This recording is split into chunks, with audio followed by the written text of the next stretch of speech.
2025 সালে সর্বনিম্ন কত টাকা থাকলে কুরবানি ওয়াজিব হবে এবং আপনাকে অবশ্যই কুরবানি দিতে হবে। দর্শক, কুরবানি একটি উৎসব মুখর ইবাদত।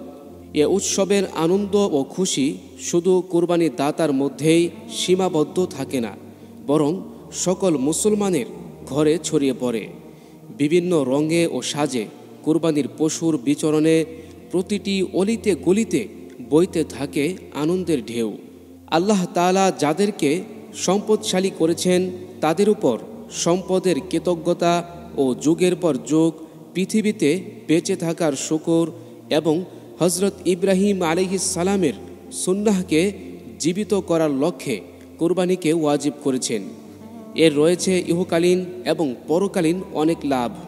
তবে আজকে আমাদের আলোচনা কতটুকু সম্পদ থাকলে কুরবানি ওয়াজিব হবে। হাদিস শরীফে বর্ণিত হয়েছে, আন আবি হুরায়রা রাদিয়াল্লাহু আনহু ক্বালা ক্বালা রাসূলুল্লাহি সাল্লাল্লাহু আলাইহি ওয়াসাল্লাম মান ওয়াজাদা সাআতান ফালাম ইউদহি ফালা ইয়াকরাবান্না মুসাল্লানা। হযরত আবু হুরায়রা রাদিয়াল্লাহু তাআলা আনহু থেকে বর্ণিত, আল্লাহর রাসূল সাল্লাল্লাহু আলাইহি ওয়াসাল্লাম বলেছেন, সামর্থ্য থাকা সত্ত্বেও যে কুরবানি করে না সে যেন অবশ্যই আমাদের ঈদগাহের নিকটবর্তী না হয়। মুসনাদে আহমদ হাদিস নং 8273, ইবনে মাজাহ হাদিস নং 3123।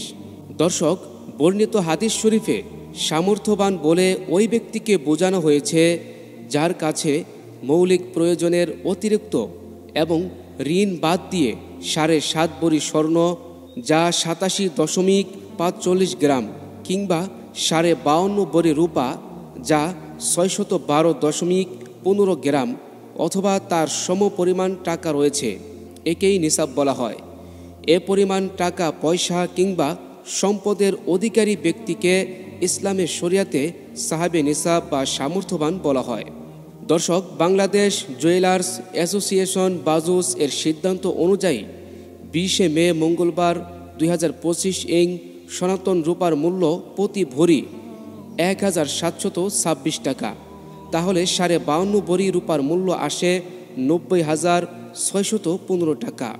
সুতরাং কারো কাছে যদি জিলহজ মাসের 10 থেকে 12 তারিখ সূর্যাস্ত পর্যন্ত এই পরিমাণ স্বর্ণ, রূপা, টাকা পয়সা অথবা মৌলিক প্রয়োজনের অতিরিক্ত অন্য কোনো সম্পদ যার মূল্য 90,000 টাকার বেশি, তাহলে তার উপর কুরবানি ওয়াজিব। দর্শক, এখন আমরা জানব মৌলিক প্রয়োজন বলতে কি বোঝায়।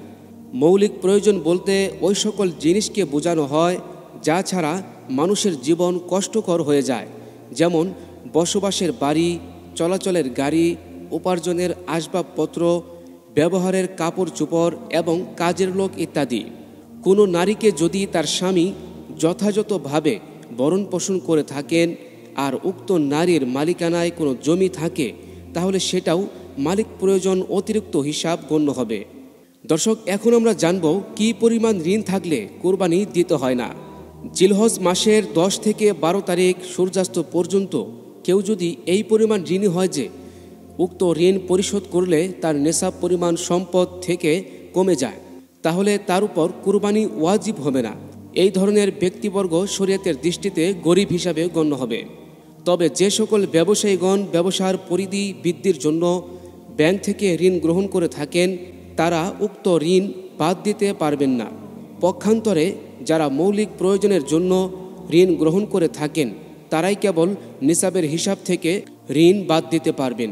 দর্শক, এখন আমরা জানব কুরবানি এবং জাকাতের নেসাবের মধ্যে পার্থক্য কী। কুরবানি এবং জাকাতের নেসাবের মধ্যে মৌলিকভাবে দুটি পার্থক্য রয়েছে। এক, জাকাত ফরজ হওয়ার জন্য উক্ত নেসাব পরিমাণ সম্পদ 1 বছর বিদ্যমান থাকা আবশ্যক।